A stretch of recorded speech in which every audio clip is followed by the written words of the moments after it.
সম্মানিত দর্শকবৃন্দ, আমরা দেখাচ্ছি যে নওদা থেকে নওদা ব্লক সভাপতি সাইফুল ইসলামের নেতৃত্বে বহুত লোক, জনগণের একদম ঢল নেমেছে নওদা থেকে, নওদা ব্লক থেকে। আমরা সরাসরি দেখাচ্ছি নওদা টিভি 24-এর পক্ষ থেকে। আমরা সাক্ষাৎকার নিয়ে নেব। দেখছেন আপনারা আমাদের দৃশ্য, প্রচুর লোক, সব জায়গা থেকে বাসে বাসে ভর্তি লোক, জনগণের ঢল নেমেছে নওদায়। তৃণমূল এবং কংগ্রেস থেকে ভেঙে মানুষের যে হুমায়ুন কবিরের দল জেইউপি দলের সঙ্গে তারা সংযুক্ত হওয়ার জন্য নিজে নিজে উৎফুল্ল হয়ে এই জনসভায় যোগ দিচ্ছে। এখান থেকে সাইফুল ইসলাম মদন সাহেবের নেতৃত্বে আমরা দেখাচ্ছি সেই দৃশ্য, আপনাদের সরাসরি দেখাবো এবং আমরা সঙ্গে সঙ্গে কথা বলে নেব এখানকার ব্লক সভাপতি সাইফুল ইসলাম সাহেবের সঙ্গে।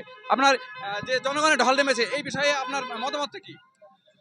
দেখুন, আমাদের জননেতা হুমায়ুন কবির মানুষের হৃদয়ে, প্রত্যেকটা মানুষের হৃদয়ে মনে গেঁথে গেছে। এই যে যা লোক দেখছেন, আজকে আমার এখান থেকে 50টা প্লাস বাস আছে, আর 150 ছোটো গাড়ি, 500 মোটরসাইকেলের র্যালি।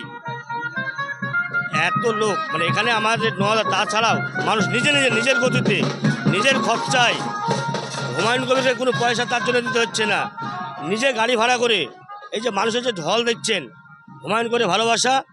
জেইউপি পার্টিতে তৃণমূল কংগ্রেসের নওদার যে পরিস্থিতি, যে দুর্নীতি, পুরো পশ্চিমবাংলায় যে দুর্নীতি, সেই দুর্নীতি অপশাসন যা চলছে তার বিরুদ্ধে মানুষ হুমায়ুনের হাত শক্ত করতে, হুমায়ুন করে হাত শক্ত করতে। আমরা দেখলাম যে কালকে হুমায়ুন সাহেব বললেন যে আমাদের এখানে 10 লাখের জমায়েত হবে। আমরা যা দেখছি এখানে যা জনগণের ভিড়, সেই অনুযায়ী এখানে তো প্রচুর লোক হবে। সেই হিসাবে আমাদের মনে হচ্ছে সেই টার্গেট কি পূর্ণ বেশি? অবশ্যই 10 লাখ বলেছে, 10 লাখ প্লাস লোক হবে। কারণ আমার নওদাতে আমি যেটা ভেবেছিলাম যে আমি 10,000 লোক নিয়ে যাব, সেটা আমার নওদাতে আমি যেটা বুঝতে পারছি যে 10,000 না, এখানে 15,000 প্লাস লোক আমার এখান থেকে যাচ্ছে।